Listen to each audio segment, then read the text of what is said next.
Bapak Ibu sekalian, kita jumpa lagi dalam kesempatan kali ini.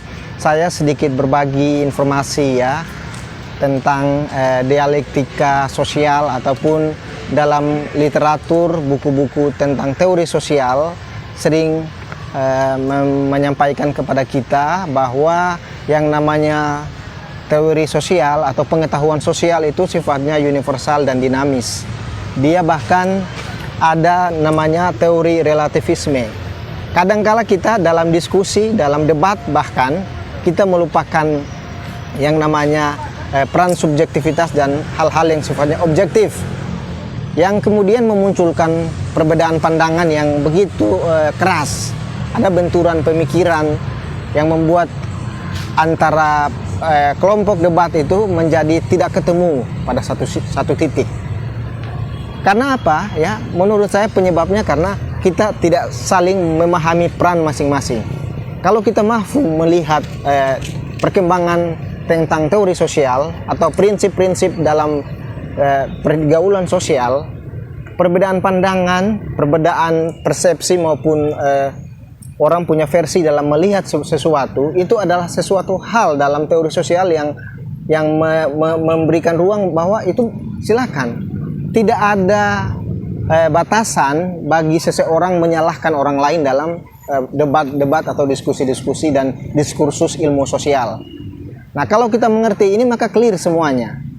Jadi dalam sebuah pembicaraan kasus ataupun dalam sebuah pembicaraan tentang tema-tema tertentu, kita tidak membuang energi untuk berdebat karena berbeda pandangan lalu kita gontok-gontokan. Kita merasa paling benar dan orang lain dianggap salah.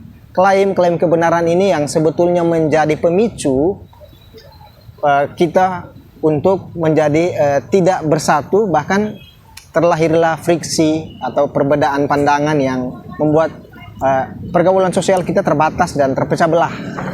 Nah, saya memberikan resep atau membagi pengetahuan bahwa selama ini saya memang dalam menanggapi diskusi baik formal maupun non formal itu dengan prinsip bahwa semua orang punya pandangan subjektif ya, pandangan berbeda, dan dalam menyampaikan argumentasinya tentu orang itu punya alasan mendasar. Tidak perlu kita merasa paling benar lalu menyalahkan orang lain.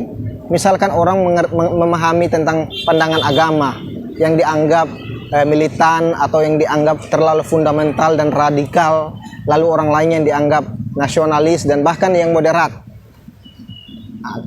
dan muncullah saling menyalahkan, satu menyalahkan yang lain dan yang lain menyalahkan yang lain juga. Ini yang sebuah kekeliruan. Harusnya menjadi media atau jembatan untuk kita mendamaikan pikiran bahwa perbedaan-perbedaan pandangan kita adalah sebuah hal yang fitrawi, sebuah hal yang biasa. Jangan dijadikan ini sebagai problem yang membuat kita tidak ketemu. Kalau contohnya saya berdebat tentang sesuatu hal, suatu tema dengan orang lain, kemudian orang lain menganggap bahwa saya salah dalam mengemukakan pendapat, saya secara pribadi ya menghormati bahwa itu silahkan, itu pandangannya dia. Tapi tidak harus saya gontok-gontokan dan merasa saya juga benar. Karena saya menyadari pentingnya dalam pengetahuan sosial ada yang namanya teori relativisme. Jadi relatif menurut saya juga relatif menurut orang lain. Begitupun pandangan saya yang secara subjektif berbeda dengan pandangan orang lain, itu biasa. Dengan pemikiran seperti itu, maka bisa meminimalisir terjadinya kesalahpahaman, terjadinya pemikiran bahwa kita merasa paling benar. Klaim-klaim kebenaran itu bisa hilang dengan kita saling mengerti masing-masing pihak. Masing-masing pikiran kita itu ya tentu melibatkan subjektivitas kita. Ya, itu penting. Jangan merasa paling benar lalu menyalahkan orang lain dalam pergaulan sosial. Tapi harus memaklumi bahwa orang lain punya pemikiran yang berbeda dengan kita, dan kita juga mungkin punya pemikiran yang berbeda dengan orang lain. Clear di situ, jangan diperluas menjadi masalah yang seolah-olah ini sangat substansial. Mungkin itu ya, sekedar informasi dan kita berbagi. Terima kasih dalam pertemuan kali ini. Selamat sore, billahi taufik wal hidayah. Assalamualaikum warahmatullahi wabarakatuh. America. Half of you should know me, right?